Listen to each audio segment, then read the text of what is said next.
كيفاش بغيتيه يحس بالتمغربيات ويحترم البلاد ويحترم القانون؟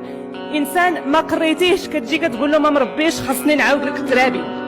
ما سكنتيش 40 متر بناها في جماعه قرويه اولا في حي شعبي كتجي كتريبها له.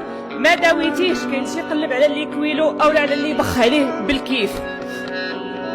ما خدمتيش دار كروسه ديال الخضره كتجي كتهرسها له.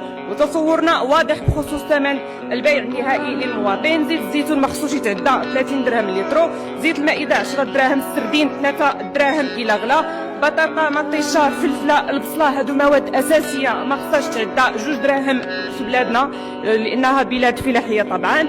العدس اللوبيا الحمص 10 دراهم، البيض درهم، الدجاج 10 دراهم، اللحم ما خصوش يفوت 50 درهم الكيلو. الا كنتو فعلا حكومه منبثقه من الشعب هذه هي الحلول، وإلا كنتو حكومه ديال البطرونه شريو مع راسكم النقابات وزيدوا هلكوا الشعب كما هلكتوا التعليم، والعواقب ستكون وخيمه اكثر من اللي راها دابا. وشكرا.